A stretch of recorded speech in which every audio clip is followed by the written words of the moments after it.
अभी जब आपसे हम बात कर रहे तो यहाँ से कुछ ही दूर में, लगभग आधे किलोमीटर दूर में, नहीं मालूम किसके जमीन पर बनी एक रेस्टोरेंट है जो कैब्स के नाम से जाना जाता है। वहाँ पंचतंत्र की कहानी बाँची जा रही है। वहाँ विक्रम बेतालों का एक झुंड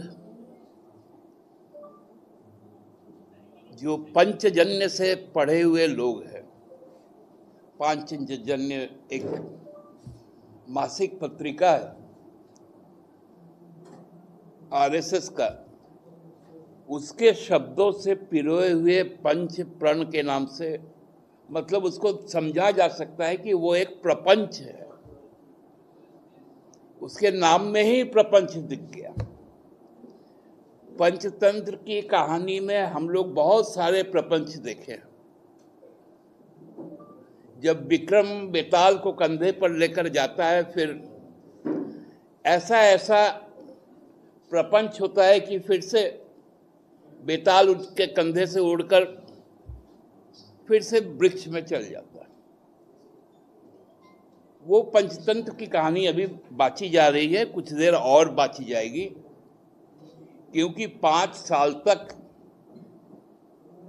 लोग राजनीतिक रूप से बेरोजगार हो गए थे और लोकतंत्र में हमारा ये अवसर आता है कि हर 5 साल में लोग रोजगार की तलाश में निकलते हैं। कुछ दिन पहले कहा गया कि हम लोग जो घोषणा पत्र लाएंगे भारतीय जनता पार्टी के द्वारा, वो किस्तों में जारी होगी। मतलब जैसे टीवी में जो घर तोड़ने और घर जोड़ने का जो सीरियल सब चलता है, वो भी टू बी कंटिन्यूड होता है, कई किस्त होते हैं, उसी तरह किस्तों में आएगी।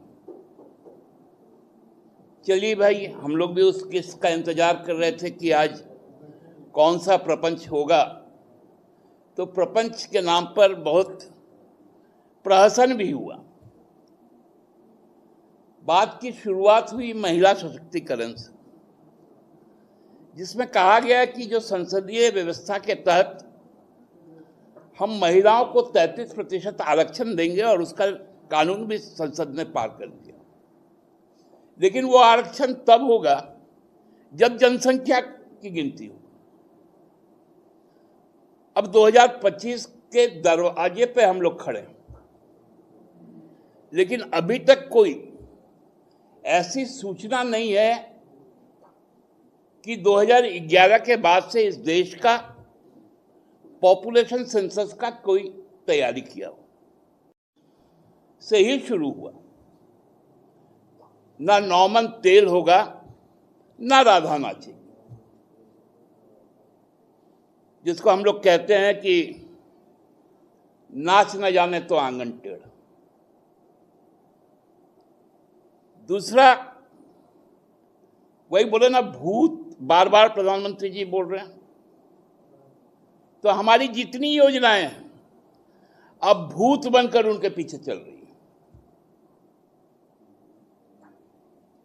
गोगो बहना 2100 ना 2500 रुपए प्रति महीने।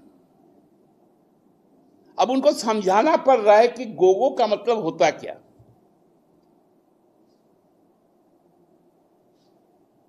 कि ये संथाली में मां को कहा जाता है।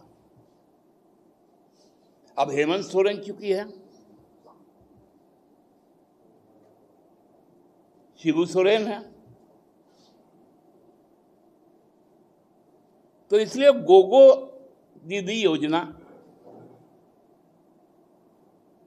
तो हमारा ही तो मैया सम्मान है ना।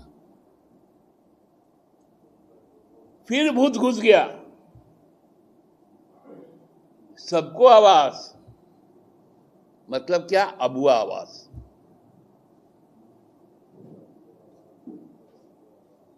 बोले हम रोजगार से जोड़ेंगे। भैया, रघुवर शासन में 14 से 19 तक में आपने केवल और केवल संविदा के आधार पर नियुक्तियां दी और हम उन सभी संविदा कर्मियों को समायोजित करने का काम किया। 1.5 लाख से ज्यादा हम सरकारी नियोजन कर चुके हैं और लगभग 3 लाख अपने युवाओं को रोजगार के साथ जोड़े। प्राइवेट कंपनियों, एमयू के बाद, कौशल प्रशिक्षण के बाद, साथ साथ मुख्यमंत्री समृद्धि योजना के तहत, ग्राम गाड़ी योजना के तहत, नए उद्यमी योजना के तहत लाखों लोगों को सीधा लाभ पहुंचा।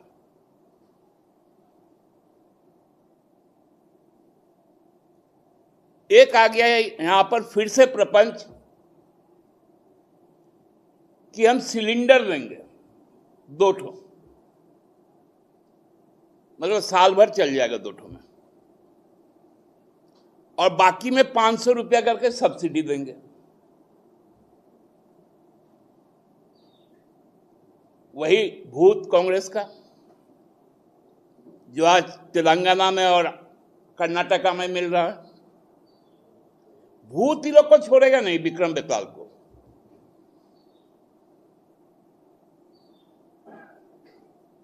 युवराज जी बैठे हुए थे,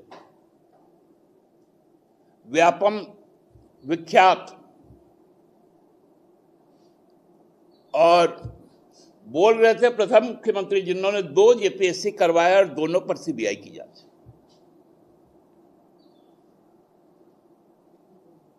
अध्यक्ष से लेकर सदस्य से लेकर अधिकारी जेल घूम कर आए।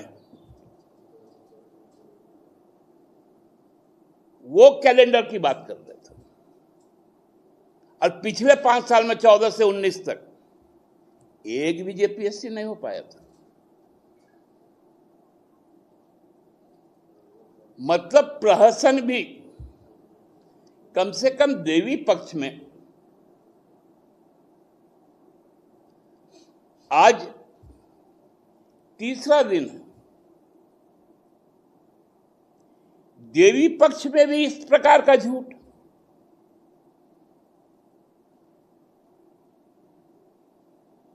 अब भगवान को भी नहीं छोड़ेंगे लोग, क्योंकि सुप्रीम कोर्ट ने तो कहा है कि कम से कम भगवान को तो छोड़ दीजिए। ये पक्ष जो छोड़ देते, विजयदशमी के बाद करते। अब आएगा कि 15, देखिए कैसा कैसा प्रपंच है। जब 25 साल का झारखंड होगा तो हम लोग 25 पॉइंट बताएंगे, और जब 15 नवंबर का होगा तो हम लोग 150 बात बोलेंगे और अपना जारी करेंगे। भैया 25 साल 15 नवंबर को ही होगा ना।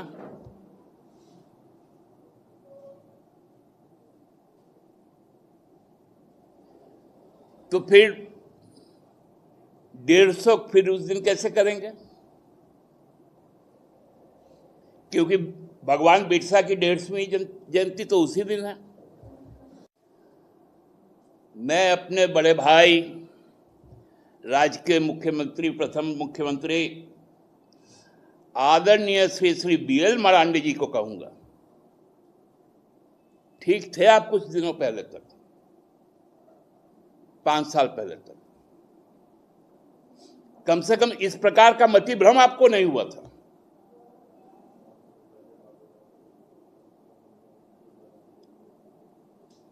एक कामरूप डिस्ट्रिक्ट का आसाम से जो आए हैं, जुल्काबाड़ी उनका निर्वाचन क्षेत्र है, वहां के मुख्यमंत्री और ये मध्य प्रदेश के मुख्यमंत्री रहे हैं। इनके चक्कर में इनकी मति भ्रष्ट हो गई। उनके लिए संवेदनाएं भी हैं। मैं तो ईश्वर से प्रार्थना भी करता हूं, मां कात्यायनी से मैं आराधना करता हूं कि जो मति भ्रम का ये शिकार है उससे बचकर बाहर आए।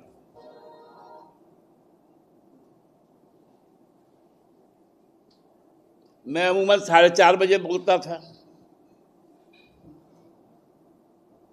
मुझे 1 घंटा बाद में इसलिए बोलना पड़ा क्योंकि मैं जो प्रपंच रचा जा रहा है उसके बारे में कुछ जानकारी ले लूं। और जानकारी लेने के बाद यही आया कि ओझा मुनि का अब जरूरत है, इनको झाड़ फूक की जरूरत है, और झाड़ फूक चुनाव में ही संभव है, और झाड़ फूक करके हम लोग इनको शांत कर देंगे।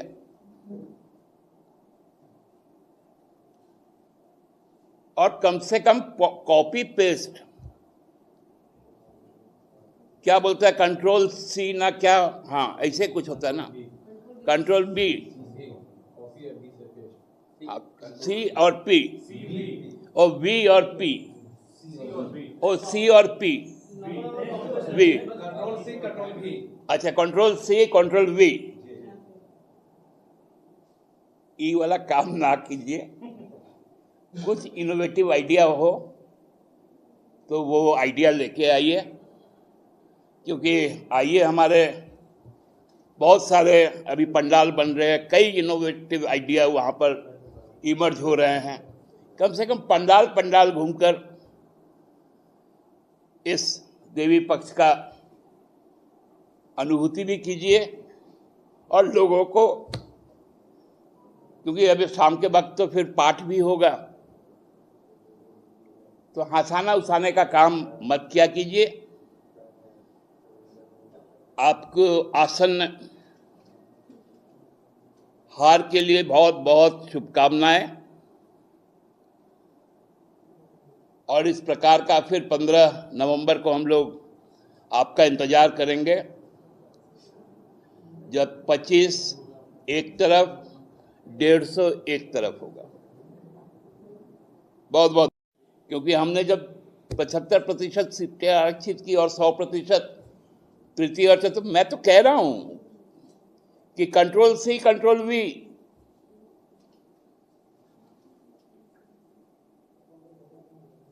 तो ये पूरा का पूरा आज का जो इनका 5 प्रण है, प्रपंच जो है, ये कहीं से भी कुछ नया नहीं है। जनता इतना भरोसा की है भारतीय जनता पार्टी में कि वो दहाई का अंक तक नहीं छूने जा रही है। वो अंडर 10 रहेगा 90 में, बार बार नहीं आते, बहुमत में नहीं है केंद्र में भाजपा, बैसाखी पर है, बार बार काठ की हांडी नहीं चढ़ती।